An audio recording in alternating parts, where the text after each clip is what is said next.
잠시 복습을 좀 하면 31편부터 우리가 봤는데요. 31편은 그리스도의 죽음과 부활을 생각하게 하는 시였습니다. 32편은 다윗이 51편을 쓰고 그 이후에 자신의 죄의 용서를 받고 하나님 앞에 감사하며 지었던 시, 그리고 33편은 32편과 이어지는 죄의 용서를 받은 사람이 하나님을 찬양하고 감사하는 시가 되었습니다. 34편은 다윗이 아기스 앞에서 구원을 받았을 때에 하나님을 찬양하고 높였던 시로 답관시 형태로 되어 있었음을 보았고요. 35편에서는 선을 베풀었던 사람들이 자신을 향해서 배신을 했을 때 이제 우리가 어떻게 해야 되는지 하나님의 공의로운 판단에 맡기는 것이 지혜다라는 것을 보았습니다. 36편은 살아가면서 정말 죄를 짓고서도 뻔뻔한 사람들을 바라보고 있을 때 하나님께서는 이제 그 하나님의 여호와의 종의 속성을 생각하면서 그들은 하나님이 없다고 생각하기 때문에 죄를 회개하지 않지만 너는 여호와의 종이다, 하나님 앞에 회개할 것을 생각하게 되고 결국 그들은 망하게 될 것이다, 하나님은 살아계시다 보았습니다. 37편에서는 내가 정말 악인들의 희생물이 되었을 때 악한 사람들이 정말 잘 살고 나는 그로 인해서 손해를 보게 되었을 때 우리의 시선이 그들에게 있지 아니하고 하나님을 향할 수 있도록, 왜? 하나님은 공의로우신 분이시기 때문에, 의인들은 보호하시고 악인은 심판하시는 분이시기 때문에 그 하나님을 바라보라고, 하나님은 의인을 버리시지 않는다고 이렇게 고백하고 있는 시가 되겠습니다. 38편은 세 번째 참여의 시입니다. 자, 첫 번째 참여의 시가 몇 편이었어요? 6편. 두 번째가 32편. 자, 6 더하기 32는 38. 그래서 38편 참여의 시 되겠습니다. 쉽죠, 참 쉽죠. 자, 38편은 죄로 인한 고통인데요. 상당히 심한 고통을 겪고 있습니다. 육체적으로도 정신적으로도 또 인간관계까지 다 깨어져 버렸습니다. 자, 앞에 그 상황은 억울한 겁니다. 난 잘못도 없는데 그들이 정말 친구처럼 대해줬더니 나한테 배신했던 상황이라면 이건 내가 무슨 죄를 지었던 것 같아요. 뭐 성경에 그렇게 잘 나와 있지 않습니다. 그러나 다윗이 죄를 지었는데 그것으로 인해서 하나님이 자기를 치셨습니다. 그것뿐만 아니라 관계까지도 깨져버렸습니다. 자, 이런 가운데서 이 시인은 어떻게 하나님 앞에 나아갔는가 하는 부분입니다. 38편 1절 참회시처럼 이렇게 시작합니다. 여호와여, 주의 노하심으로 나를 책망하지 마시고 주의 분노하심으로 나를 징계하지 마소서. 3절 뒷부분에 보시면 나의 무엇으로 말미암아요? 죄로 말미암아. 나의 죄로 말미암아 내 뼈에 평안함이 없나이다. 38편의 원인, 그가 지금 굉장히 힘든 가운데 원인이 발견이 됐는데 그가 깨달았습니다. 무엇이었습니까? 죄였다라는 겁니다. 죄. 근데 그 죄가 어느 정도의 죄였냐면 하나님이 노하시고 분노하시고 진노할 만큼의 죄였다는 얘기입니다. 그러니까 제발 노하지 말고 분노하지 말고 진노하지 말라고 지금 부르고 있는 거죠. 자, 그의 이 죄로 인해서 어떠한 상황이 찾아왔냐면 심적인 고통입니다. 정신적인 고통. 2절에 나오는데요. 주의 화살이 나를 찌르고 주의 손이 나를 심히 누릅니다. 4절 내 죄악이 내 머리에 넘쳐서 무거운 짐 같으니 내가 감당할 수 없는, 아마 굉장한 정죄를 당한 것 같습니다. 6절 내가 아프고 심히 구부러졌으며 종일토록 슬픔 중에 다닙니다. 8절 내가 피곤하고 심히 상하였고 마음이 불안하여 신음합니다. 상당하죠. 자, 그러나 이것만 있는 게 아니고 육체적 고통도 그를 괴롭혔는데요. 3절에 아까 보셨던 대로 내 뼈에 평안함이 없습니다. 5절 무슨 병인가 한번 맞춰보세요. 내 상처가 썩어 악취가 납니다. 종기일까요? 뭔 병일까요? 7절 내 허리에 열기가 가득하고 내 살에 성한 곳이 없나이다. 무슨 병일까요? 의사 선생님이 안 계시네요. 우리 이명재님한테만 물어봐 주십시오. 이 정도 되면 무슨 병인지 3절, 5절, 7절의 이 상황이 어느 정도 상황인지 한번 의학적 지식으로 한번 물어봐 주시면 좋겠습니다. 자, 아무튼 죄로 인해서 그는 굉장히 지금 힘든 가운데 있습니다. 자, 그것만 있는 게 아니라 인간 관계까지도 파괴되었습니다. 11절 보시면 내가 사랑하는 자와 내 친구들이 내 상처를 멀리하고 내 친척들도 멀리 섰나이다. 나랑 가깝게 지냈던 사람들이 지금 다 등을 돌렸다는 얘기예요. 12절 내 생명을 찾는 자가 올무를 놓고 나를 해하려는 자가 괴악한 일을 말하여 종일토록 음모를 꾸미고 있습니다. 이게 나랑 평소에 안 좋았던 사람들은 지금이 기회다라고 이제 더 날 기세가 등등하다는 얘기입니다. 근데 안타까운 것은 14절입니다. 나는 듣지 못하는 자 같아서 내 입에 뭐가 없어요? 반박할 말이 없나이다. 반박할 말이 없나이다. 이 상황을 다 오롯이 견뎌야만 하는 상황입니다. 자, 이때 어떻게 하시겠습니까? 그가 무엇을 했겠습니까? 기도할 수밖에 없겠죠. 21절입니다. 여호와여 나를 버리지 마소서. 나의 하나님이여 나를 멀리하지 마소서. 속히 나를 도우소서. 주 나의 구원이시여. 구원의 기쁨을 누립니까? 못 누리고 있죠. 이 38편은 굉장히 고통 가운데 그가 지은 시입니다. 반박할 말도 정말 상황은 처참한데 여기 항변도 못하는 그러한 상황. 그가 하나님 앞에 그러나 마지막 찾아갈 곳은 하나님밖에 없어서 하나님 앞에 구원을 요청을 합니다. 39편이 그 시에서 이어지는지는 모르겠지만 39편도 역시 그가 병이 들었습니다. 그가 하나님 앞에 죄를 지은 것 같습니다. 여전히 그의 삶이 그렇게 평탄하지 않습니다. 자, 그래서 39편은 주님께 징계를 받아가지고 병이 들었을 때 우리는 어떠한 시를 하나님 앞에 노래할 수 있겠는가, 어떠한 기도를 할 수 있겠는가 하는 것입니다. 자, 병 들어서 아팠을 때 의인이 찾아온 게 아니라 악인이 찾아왔습니다. 왜 그래?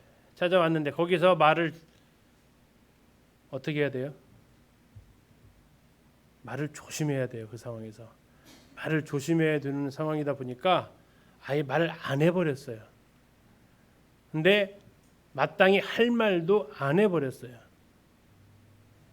그로 인해서 그에게 이제 심적 고통이 찾아옵니다.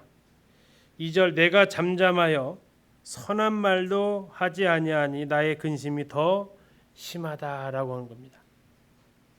그때 하나님 앞에 기도합니다. 하나님, 나의 종말과 연한이 언제까지인지 4절 여호와여 나의 종말과 연한이 언제까지인지 알게 해주세요. 나의 연약함을 알게 해주세요. 그럴 때 하나님이 5절에 대답하십니다. 주께서 어떻게 하셨다고? 나의 날을 한 뼘 길이만큼. 한 뼘 길이가 얼만큼이에요? 전에 성경은 손바닥 넓이만큼 된다고 그랬습니다. 손바닥 넓이. 이만큼이 내 인생이래요. 이만큼이. 이게 요만큼이 내 인생의 길이라고 얘기를 해주십니다. 자, 나의 일생이 주 앞에는 없는 것 같다라고 얘기하죠. 사람은 그가 든든히 서 있는 때에도 진실로 모두 허사뿐인데 든든히 서 있을 때도 허사뿐인데 지금 상태가 어떻다고요?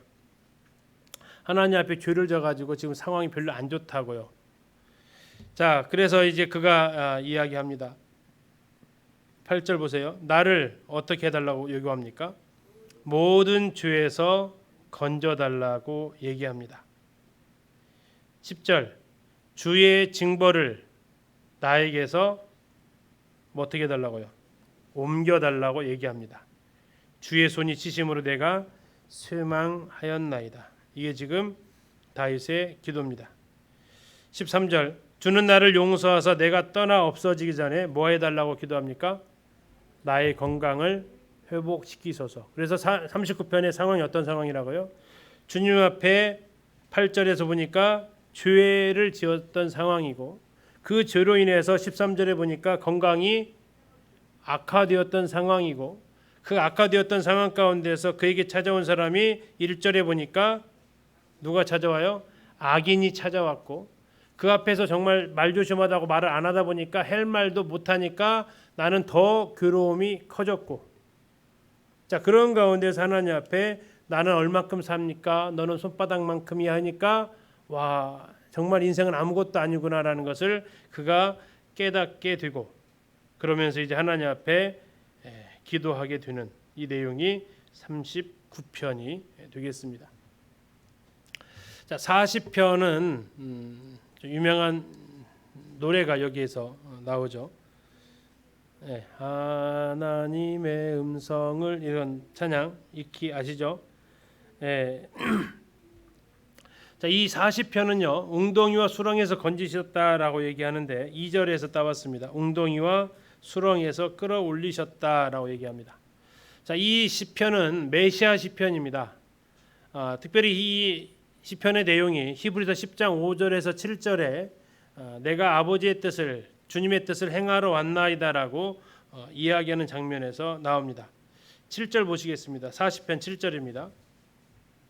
그때 내가 말하기를 내가 왔나이다. 나를 가리켜 기록한 것이 두루마리 책에 있나이다. 8절 나의 하나님이여 내가 주의 뜻 행하기를 즐기오니 주의 법이 나의 심중에 있나이다 하였나이다. 자, 이 말씀이 이제 히브리서 10장 5에서 7절에서 기록이 되어지고 있습니다. 자, 그래서 이 메시아 시편으로 알려져 있는데요. 그러면 어떠한 메시아의 모습을 보여주느냐? 그분의 죽으심과 그분의 공생애와 죽으심과 그분의 부활을 얘기해 주고 있는데요. 뭐 공생이 오시기 전인데 그러나 제일 먼저 선언하는 것은 그리스도의 부활을 먼저 선포합니다. 그 공생의 시간 순서가 아니라 이걸 확 뒤집어서 궁극적인 승리를 선포하는 부활을 먼저 얘기하고 쭉 얘기를 하는데요. 자, 부활이 어디에서 나와 있습니까? 아까 보셨던 2절에서 기가 막힌 웅덩이와 수렁에서 끌어올리시고 내 발을 반석 위에 두셨다.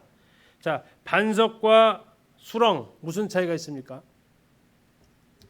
반석은요 안전하죠. 튼튼하고 빠지지 않습니다. 수렁은요 발버둥 칠수록 빠져나가는 겁니다. 그래서 죽음이 수렁이고 부활이 반석이라는 의미를 가지고 있습니다. 근데 하나님께서 자기를 수렁에서 끌어올리셔서 반석 위에 두셨다는 얘기입니다. 죽음에서 건지셔서 부활하게 하셨다는 얘기입니다. 그것을 이렇게 얘기합니다. 하나님께서 우리에게 행하신 기적이 많다고, 하나님께서 우리에게 베풀어 주신 그의 생각이 높다고 5절에서 이야기를 하고 있습니다. 여호와 나의 하나님이여 주께서 행하신 기적이 많고 우리를 향하신 주의 생각도 많아 누구도 주와 견줄 수가 없나이다. 자, 이것은 우리 주님을 향한 주님의 고백이기도 합니다. 우리의 고백이신가요? 주께서 행하신 기적 많으세요? 경험하신 기적 많이 있으세요? 여기는 지금 주께서 행하신 기적이 많다라고 하는데 또 주님께서 나를 향한 생각이 많으신가요? 참 나를 참 많이 생각해 주시나요? 그럴 거야라고 하는 게 아니라 정말 그렇게 경험을 했냐라는 거죠. 어쩌면 주님은 나를 그렇게 특별히 생각하실까라는 생각을 좀 하십니까? 자, 이것을 우리가 경험했을 때만이 이 시편의 기자같이 고백을 할 수 있다는 거죠. 주께서 행하신 기적이 어찌 그렇게 많습니까라고. 자, 5절까지가 그리스도의 부활을 얘기했다면 이제 6절부터 8절은 주님이 이제 우리를 구원하시기 위해서 이 땅에 오시는 그 과정을 얘기해주고 있습니다. 6절이 참 감동적인데요. 6절 이렇게 시작합니다. 주께서 내 귀를 통하여 내게 들려주셨대요. 주께서 내 귀를 통해서 내게 들려주셨대요. 뭘 들려주셨냐면 나는 제사와 예물을 기뻐하지 않는다. 번제와 속죄제도 요구하지 않는다. 뭘 요구하십니까 그러면? 8절 주님의 뜻 행하는 것을 나는 원한다라고 얘기하십니다. 그랬더니 예수님께서 어떻게 하셨다고요? 보소서 아버지여 내가 7절 내가 왔나이다. 주님께서 이제 오시는 겁니다. 제사와 예물과 번제와 속죄제가 아닌 하나님의 뜻을 행하는 이 요청에, 자, 하나님께서 나는 나의 뜻 행하는 자, 주의 뜻 행하는 것을 나는 원한다라고 했을 때 6절에 보니까 그걸 어떻게 들려주셨다고요? 주께서 내 귀를 통하여 내게 들려주시기를. 어떻게 얘기해 주실 것 같으세요? 귀에다가 속삭이셨을까요? 내 귀를 통하여 내게 들려주셨다. 어떤 모습을 그림으로 그려보세요. 내 귀를 통하여 내게 들려주셨다. 어떤 상황일까요? 어떠한 사람한테 우리가 이렇게 귀에다가 이렇게 얘기를 해줍니까? 이 사람은 꼭 들어줄 것 같은 사람. 어쩌면 정말 가까운 사람이겠죠. 가까이 정말 귀에다 대고 내 중심을 털어놓을 수 있는 사람. 그러면 오늘날에도 이 사람이 하나님 어쩌면 필요하실 수 있습니다. 오늘날 우리의 귓가에 들려오는 주님의 음성을 우리가 들을 수 있으면 좋으시겠어요? 부담되시겠어요? 네? 주님이 내 귀에다가 내가 원하는 게 있는데 하면서 들려주시면 부담되실까요? 좋으실까요? 기다려지시나요? 망설여지시나요? 이게 참 그렇죠? 근데 하나님께서는 정말 이 이야기를 아무한테나 들려주지 않으세요. 걱정 안 하셔도 괜찮아요. 근데 이게 위로의 말이 아니죠, 지금요. 이건 슬픈 일이죠, 그렇죠? 하나님은 지금도 네 귀 좀 빌려줄래 하실 수 있다는 얘기예요. 6절을 보면서 참 많이 생각이 됐습니다. 많은 생각이 좀 됐어요. 주께서 내 귀를 통하여 내게 들려주시기를 원하는 음성이 있지 않을까.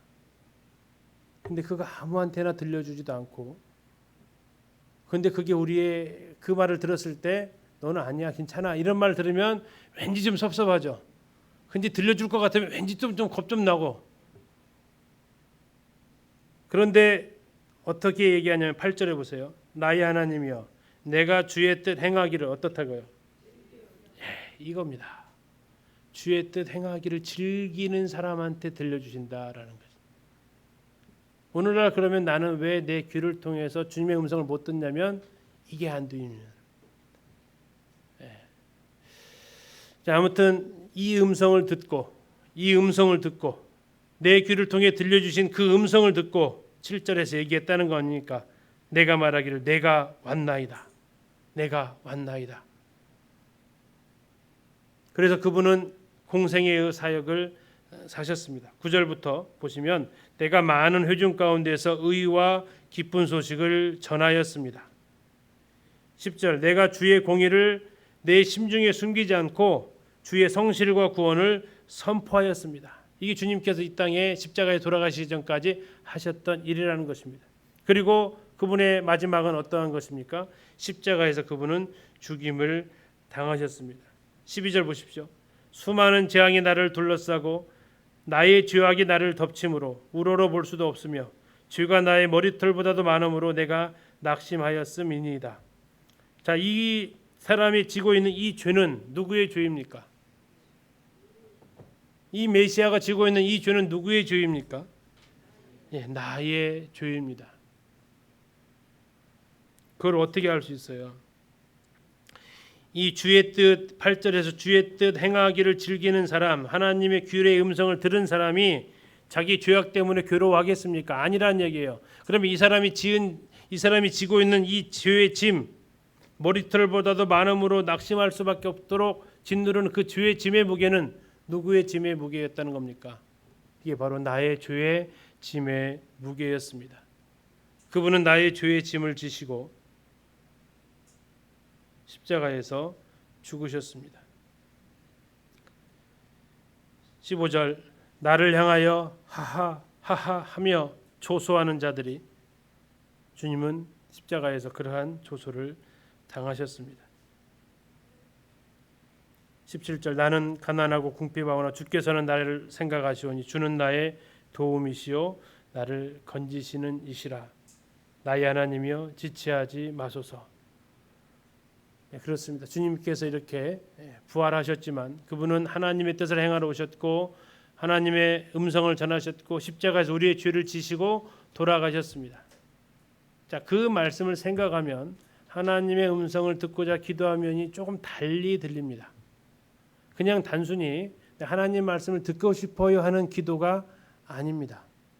자, 하나님의 음성을 듣고자 기다리면 1절에 내가 여호와를 기다리고 기다렸더니 귀를 기울이사 나의 부르짖음을 들으셨다 하는데 하나님의 음성을 듣고자 하는 귀, 그 음성으로 잠시 찬양 한번 들어보실까요?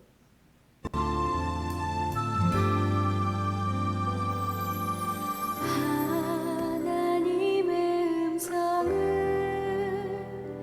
듣고자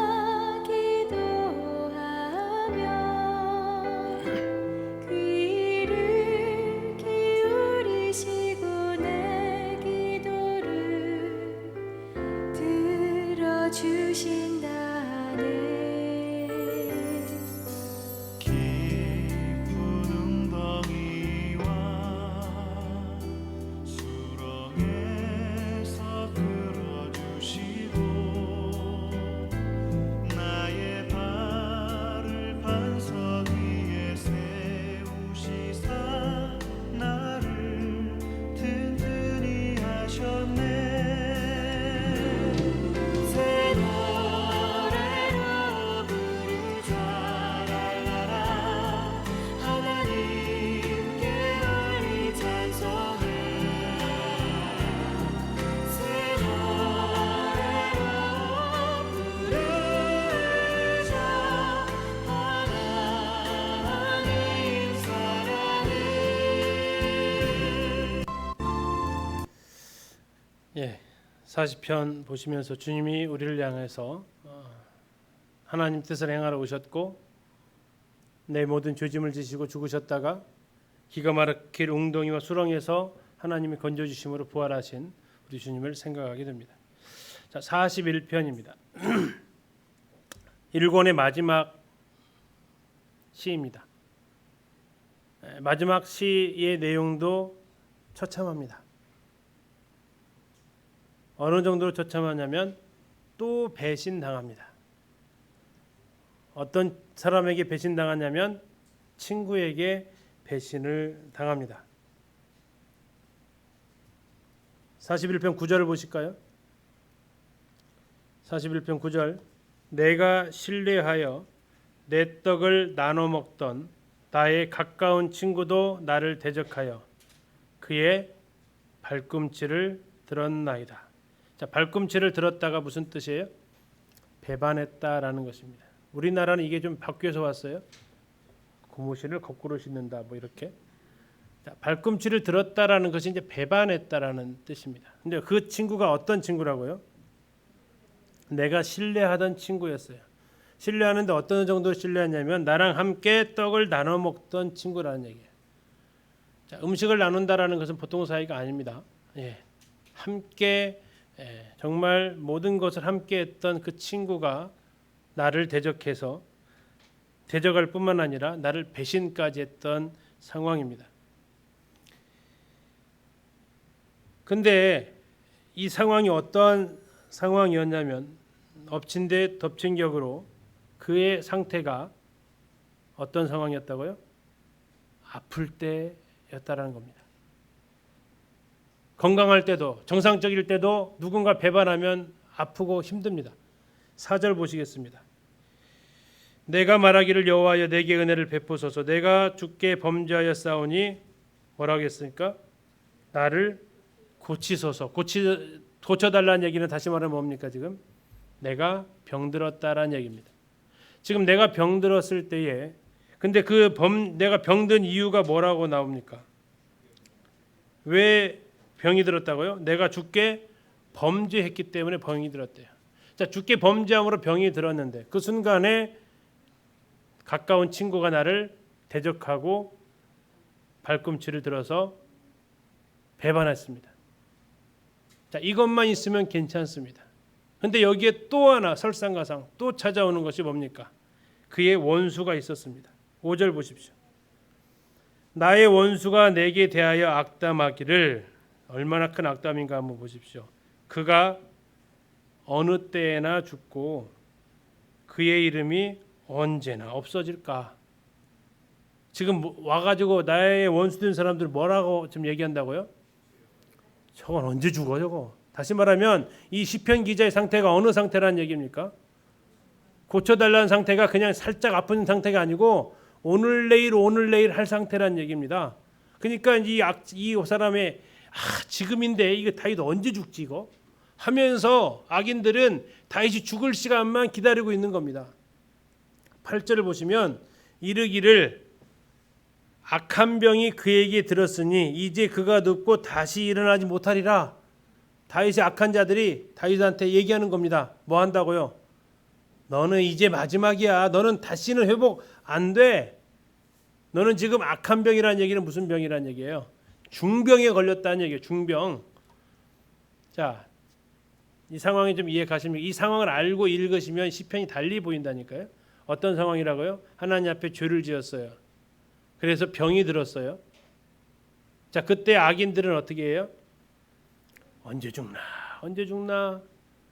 소식 들어보니까 중병이라는데 이게 마지막이야. 이제 더 이상 다윗 안 봐도 되겠구나. 거기까지도 참을 만한데 이번에 누구까지요?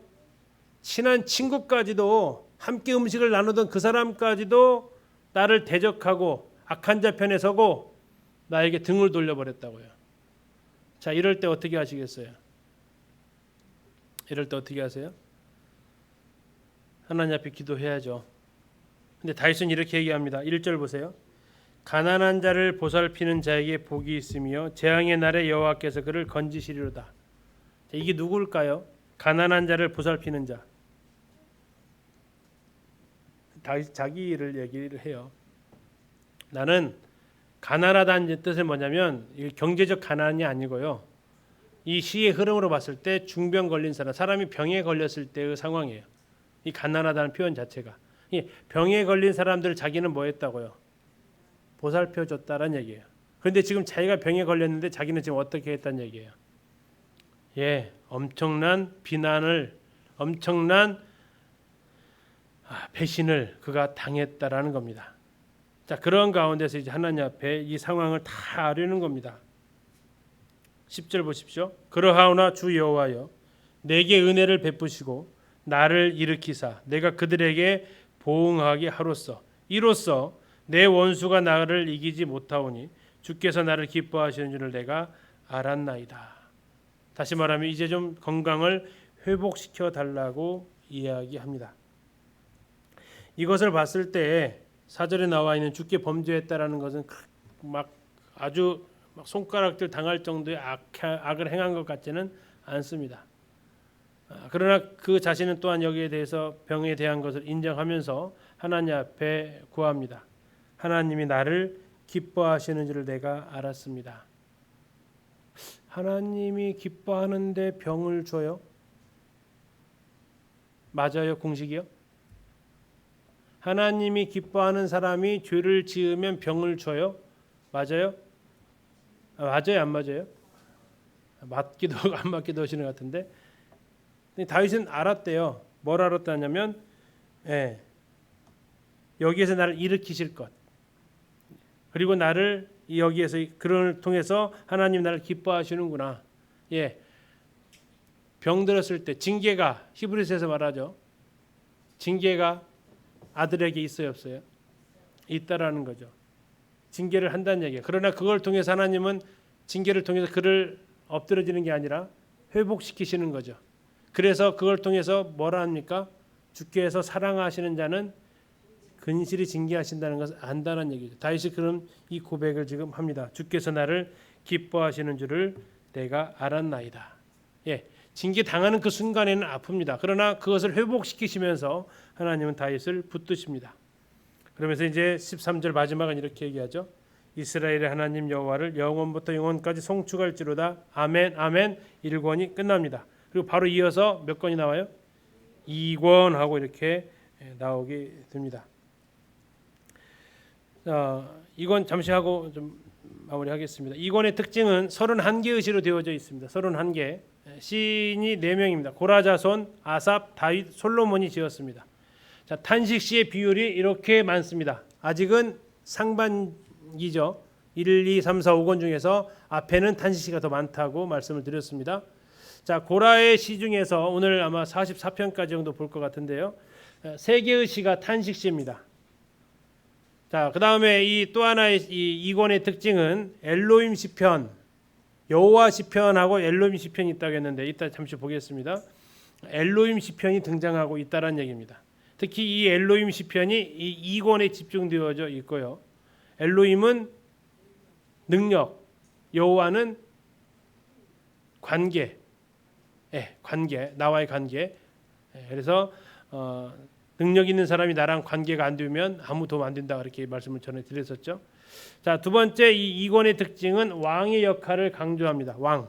자, 시편 1편은 율법이고 시편 2편은 왕이라고 했는데 이 왕을 45편에서 또 47편에서 더 나아가서 이 권의 마지막 책인 72편에서 다윗이 솔로몬을 위한 그 기도, 이 책에서 이 왕에 대해서 기록을 하고 있습니다. 자, 엘로힘 시편이라고 이렇게 보면요, 여호와와 엘로힘이 시편에서 이게 교차로 쓰입니다. 지금 여호와가 제일 많이 쓰여지는 횟수가 지금 나와 있는데 1권에서 278회, 4권 105회, 5권 236회 이렇게 쓰였습니다. 1, 4, 5권에서는 여호와가 많이 쓰였고요. 2권과 3권에서는 엘로힘이 많이 쓰였습니다. 그러나 특별히 3권의 63회 좀 숫자가 적은데 2권에서는 198회, 이게 지금 뭐냐면 그 빈도수를 지금 표시한 거예요. 딱 봐도 여기에는 엘로힘이 별로 없죠. 여기에 모여 있습니다. 이렇게. 근데 여기 엘로힘이 집중되어져 있습니다. 그래서 이 두 번째 책에 엘로힘이 집중되어 있다는 얘기는 우리에게 그 엘로힘으로서의 하나님, 그러니까 왕으로서의 하나님을 보여주고 있다라는 얘기를 생각할 수 있겠습니다. 이 권의 구조를 이렇게 쭉 보시면 고라 자손의 시가 있고요. 아삽의 시가 주로 3권에 있는데 2권에서 하나 등장합니다. 다윗의 시가 주로 많이 차지하고요. 작자 위상의 시가 두 편이 있습니다. 그리고 또 다윗의 시가 있고 작자 위상 하나 있고 솔로몬의 시라고 나와 있는데 이게 내용을 살펴보면 다윗이 솔로몬에게 준 시처럼 보입니다. 자, 이렇게 해서 총 4명의 그룹의 저자가 있습니다. 고라 자손, 아삽, 다윗, 그다음에 솔로몬 표제까지 보게 되면, 자, 우리가 이제 이목을 끄는 것은 바로 이 고라 자손이죠. 원래 그의 아버지는, 그의 이 조상은 고라는 심판을 받아서 죽었죠. 모세와 아론을 대적하다가. 그러나 이 자손들은 살아남아서 계속해서 하나님을 찬양하는 역할을 하게 됩니다. 레위의 증손자로서 성전 문지기 역할, 요리사 역할, 찬송하는 찬양자 역할 등 다양한 모습을 보여주게 되는데, 역대상에 보면 다윗의 찬양대가 나오는데요, 다 레위인으로 구성이 됩니다. 그리고 특별히 그 중에서 중앙을 맡은 지파가 바로 고라 자손들입니다. 헤만으로 대표되어지는 고라 자손들 가운데 있고 양쪽에 이렇게 아삽과 에단 이렇게 되어져 있습니다. 자, 42편부터 49편 이게 일단락을 보게 되면 탄원시 나온다 해서 오늘 여기까지만 아마 보게 될 겁니다. 다음에 왕이 등장한다고 했죠. 왕. 45편에는 인간왕이 등장합니다. 47편에는 하나님 왕, 천년왕국에 통치하시는 그분이 등장합니다. 그분이 어디에서 통치하십니까? 시온에서 통치하십니다. 그래서 시온이 맞물려 있습니다. 1단계에서 이런 식으로 되어진 거 무슨 구조라고요? 톱니바퀴 구조라고 보았습니다. 49편에서는 지혜시가 등장하고 있고요. 자, 오늘 42편을 좀 보시면 이렇습니다. 사슴이 시냇물을 찾기에 갈급한 것, 이것도 찬양으로 많이 알려져 있는 시죠. 42편, 43편은 쌍둥이처럼 이어지는 시편입니다. 자, 이것의 초점은 뭡니까? 하나님이 안 계신 것처럼 느껴질 때. 경험하셨나요? 기도해도 하나님 응답도 하나도 안 오고, 하나님 성경 읽어도 하나님 말씀 하나도 깨닫지 못하고, 하나님 안 계신 것 같고, 하나님 나한테 전혀 관심 없는 것 같고. 있으세요? 어떻게 하세요? 제 기억 속으로 그럴 때는 막 저는 이제 하늘 향해서 막 따졌어요. 계시면 말 좀 해보세요 하면서 되게 버릇없죠. 제가 대학생 때 그랬어요, 진짜로. 나중에 이제 죄송합니다. 정말 건방졌습니다. 하나님 앞에 회개를 했어요. 정말 너무 답답하니까요. 정말 계시면 좀 나타나 주세요 하면서 못 모르고 진짜 아이들처럼 이렇게 참 버릇없이 했었어요, 정말로. 근데 하나님이 안 쳐가지고 그만큼 살아 있죠 지금. 근데 정말 그런 답답함이 있다고요.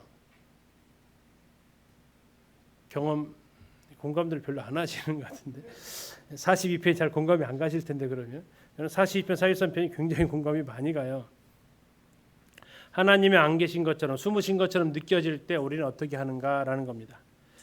자, 얼만큼 그가 하나님을 찾았냐면 42편 1절에 하나님이여 사슴이 시냇물을 찾기에 갈급함 같이 내 영혼을 주를 찾기에 갈급하니이다. 이것은 반드시 이스라엘 상황에서 이해하셔야 된다고 했습니다. 양도 마찬가지듯이. 자, 여기에 나와 있는 주를 찾기 갈급하다라는 단어가 성경에서 이렇게 많이 쓰여 있지는 않은데요. 요엘서에서 이 단어가 쓰였습니다. 제가 한번 읽어드리겠습니다. 요엘서 1장 20절에 이 단어로 쓰여졌는데요. 들짐승도 주를 향하여 헐떡거리오니 시내가 다 말랐고 들의 풀이 불에 탔음이니이다. 자, 갈급함이라는 단어와 어울리는 단어 찾으셨나요? 다시 한번요. 들짐승도 주를 향하여 헐떡거리오니 시내가 다 말랐고 들의 풀이 불에 탔음이니이다. 예. 자, 그러면 시편 42편은 이렇게 옮겨볼 수 있다라는 겁니다. 하나님이여 사슴이 시냇물을 찾기에 어떻게 한 같이? 예, 헐떡거림 같이. 이게 더 확 와닿죠. 예. 어느 정도로 하나님을 찾냐면 정말 물 없으면 죽겠다라는 상황이라는 얘기. 하나님 안 나타나시면 다 죽겠습니다라는 상황이 헐떡거렸다는 단어와 동일한 단어가 쓰였다라는 겁니다. 그 다음에 2절에 보니까 내 영혼이 하나님과 살아계신 하나님을 뭐 한다고 쓰였습니까? 갈망한다고 쓰였습니다. 갈망. 자, 갈망은 출애굽기 17장에서 또 같은 단어가 쓰여지는데요. 제가 읽어드리겠습니다. 거기서 백성이 목이 말라 물을 찾음에 그들이 모세에게 원망하여 이르되 당신이 어찌 우리를 애굽에서 인도내어서 우리와 우리 자녀와 우리 가축이 목말라 죽게 하느냐. 자, 찾으셨어요? 목마름입니다. 목마름. 근데 어느 정도의 목마름이라고요? 죽을 것 같은 목마름. 흔히 말하는 타는 듯한 목마름이죠. 하나님을 굉장히 정말 찾는데 힘들죠. 이 상황이 되면요. 근데 여기까지도 힘든데 그 다음에 엎친 데 덮친 격으로 어떤 힘듦이 오냐면 예를 들어서 우리 가정에서 나만 하나님 믿는데 그 옆에 보고 있던 믿지 않는 부모가 뭐라고 하는가요? 니네 하나님 안 계시는가 보다. 너 이렇게 힘들었는데도 하나님 전혀 반응도 없잖아.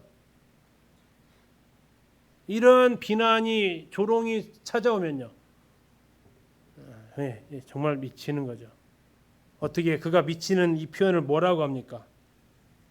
3절 끝에 보세요. 3절. 내 눈물이 주야로 내 음식이 되었습니다. 주야로 밤낮으로 눈물이 지금 흘러내리는 거예요. 근데 어떻게 음식이 돼요? 아마 먹을 때 계속 눈물이 아마 이제 눈물이 국 속으로 들어가든지 밥 속에 들어가든지 빵 속에 스며들든지 울면서 먹으면서 하나님 하나님 하면서 그의 영혼이 정말 갈급해 있는 겁니다. 근데 더 힘든 것은 뭐냐면 과거의 경험이 떠오릅니다. 4절이요. 내가 전에 흔히 말하면 내가 왕년에 뭐 했다고요? 성의를 지키는 무리와 동행하여 기쁨과 감사의 소리를 내며 그들을 하나님의 집으로 뭐 했다고요? 인도하였더니 따라간 게 아니고요. 뭐 했어요? 인도했다는 것은 뭐예요? 그 사람들한테 뭐라고 하면서 데려갔겠어요? 하나님 살아계셔. 하나님 능력자야. 하나님 놀라우신 분이 하나님 사랑이시야 하면서 그들을 하나님 계신 곳으로 데리고 왔었는데 지금 내 상황은요. 이제 말하죠. 4절 보니까 이제 이 일을 기억하고 내 마음이 어떻다고요? 내가 과거에는 이러지 않았는데 과거에는 이렇게 하나님을 섬기고 정말 열심히였고 했는데 하나님 살아계시고 하나님 임재를 느낄 수 있었는데 지금 이 상황은 나는 과연 뭐지? 이건 뭐지? 그때 스스로에게 이렇게 얘기합니다. 5절 내 영혼아 네가 어찌하여 낙심하며 어찌하여 내 속에서 불안해하느냐. 너는 하나님께 소망을 둬라. 그가 나타나 도우심을 하느냐마 내가 여전히 찬송하겠다. 자기 자신에게 다시 이렇게 다짐을 시켜봅니다. 그래도 하나님 계시지. 믿음에서 떠나지 말자라고 얘기합니다. 자, 그런데 6절 보십시오. 내 하나님이여 내 영혼이 내 속에서 낙심이 되므로 내가 요단 땅과 헤르몬과 미살산의 주를 기억하네다. 자, 아까 제가 뭐 하지 말라고 그랬어요. 5절에서요. 네가 어찌하여 낙심하며 이렇게 나와 있죠. 근데 6절에 지금 또 뭐 하고 있어요? 낙심이 또 된대요. 그렇죠? 낙심을 해요. 낙심이 돼요. 그죠? 내가 하려고 하는 게 아니에요. 그렇죠? 낙심이 돼요. 근데 그가 또 생각을 하는 겁니다. 지금 자기의 상황이 어떤 상황이냐면 요단 땅과 헤르몬산과 미살산, 이것은 전부 다 북쪽 지역입니다. 예루살렘에서 먼 쪽이에요. 그래서 이 두 가지를 해석하는데, 하나는 그쪽에 지금 자기가 굉장히 멀리 떨어져 있는 상황이다. 성전하고 분리되어져 있는 상황이다. 아니면 그곳에서 하나님을 경험한 것이 있었던 것 같다 라는 겁니다. 주의 폭포 소리에 깊은 바다가 서로 부르며 주의 모든 바다 물결이 나를 휩쓸었네. 낮에는 여호와께서 그의 인자하심을 베푸시고 밤에는 그의 찬송이 내게 있어 생명의 하나님께 기도하리로다. 이렇게 이러한 경험들이 있었다라는 거예요. 자, 그때 대적들이 또 얘기를 합니다. 이게 참 10절이 아픈 말이에요. 뭐라고 얘기합니까? 내 뼈를 찌르는 칼같이 내 대적이 나를 비방한답니다. 어떤 느낌일까요, 이게? 내 뼈를 찌르는 칼같이, 내 뼈를 찌르는 칼같이. 지금 그가 얼만큼 내적 고통을 당하고 있는지를 봅니다. 그러나 그가 또다시 하나님을 찬양합니다. 11절 같은 얘기 반복이죠. 내 영혼아 네가 어찌하여 낙심하며 어찌하여 내 속에서 불안해하는가. 너는 하나님께 소망을 두라. 나는 그가 나타나 도우시려 하며 내 하나님을 여전히 찬송하겠다. 시간이 없어서 찬송을 못 들을 것 같고요. 43편으로 가보겠습니다. 자, 43편 이어집니다. 42편하고 왜 이어진지 알 수 있냐면 하나님이여 라고 이렇게 부르기 때문에 그렇습니다. 하나님이여. 하나님이여. 아까 6절에서 1절에서 불렀죠. 1절에서 하나님이여 이렇게 불렀습니다. 다음에 6절에서 내 하나님이여 이렇게 불렀습니다. 다시 43편 1절에서 하나님이여 라고 이렇게 부릅니다. 그리고 5절을 보니까 이건 진짜 붙어있는 시다라고 알 수 있어요. 내 영혼아 네가 어찌하여 낙심하며 어찌하여 내 속에서 불안해하는가. 똑같죠. 이 말씀이 3번 반복이 되면서 42, 43편은 붙어있다라고 얘기를 합니다. 자, 이제 이렇게 시인은 하나님 앞에 또 다시 한번 부르짖습니다. 하나님이 나를 판단하시되 경건하지 아니한 나라에 대하여 내 송사를 변호하시며 간사하고 불의한 자에게서 나를 건져달라고, 하나님 도와달라고 부탁을 합니다. 하나님 지금 나는 너무 힘듭니다. 2절 주는 나의 힘이 되신 하나님이시거늘 어찌하여 나를 버리셨나이까. 버림받은 듯한 느낌, 하나님이 얼굴을 감춰버린 듯한 상황. 하나님, 그러나 그가 여전히 기대하는 것입니다. 3절 주의 빛과 주의 진리를 보내셔 나를 인도하시고 그의 거룩한 산과 주께서 계시는 곳 어디입니까? 하나님의 임재입니다. 하나님이 계시는 곳. 지금 그가 고민하는 게 뭐라고요? 어찌하여 나를 버리셨습니까? 어찌하여 안 계십니까? 어찌하여 안 보이십니까? 라고 했던 그가 3절에서 지금 뭐라고 얘기한다고요? 주께서 뭐 하는 곳? 계시는 곳. 주를 만날 수 있는 곳. 그곳에 어떻게 해달라고요? 이르게 해달라고. 주를 만나게 해달라고. 주님과 단절된 듯한 이 상황이 아닌 주님의 임재 가운데 나를 이르게 해달라고. 근데 그렇게 이르게 하는 것이 주님의 빛과 주님의 진리로, 주님의 빛과 주님의 진리로 하나님의 말씀으로 나를 다시 회복시키셔서 주의 임재 가운데 두게 해달라고 기도합니다. 4절 그런즉 내가 하나님의 제단에 나아가 나의 큰 기쁨의 하나님께 이르리이다. 하나님이여 나의 하나님이여 내가 주 수금으로 주를 찬양하리이다. 회복이 됐나요? 됐어요? 기대하고 있어요? 기대하고 있죠. 기도하고 있어요. 회복이 되어지진 않았어요. 그러나 하나님, 주님 계신 곳에 가면 나는 주님을 찬양하겠습니다. 그러면서 5절로 마무리합니다. 내 영혼아 네가 어찌하여 낙심하며 어찌하여 내 속에서 불안해 하는가? 너는 하나님께 소망을 두라. 그가 나타나 도우심으로 말미암아 내 하나님을 여전히 찬송하리로다. 탄원입니다. 해결이 되지 않은 듯한 느낌을 받습니다. 그러나 그는 여기에서 해결하게 해주시면 하나님을 찬양하겠다고 고백을 합니다. 44편은 개인 탄원시가 아니고 나라의 탄원시인데요. 내용이 좀 길어서 44편은 다음 시간에 하도록 하겠습니다. 네, 그럼 기도해 주시고 오늘 시간 마치도록 하겠습니다.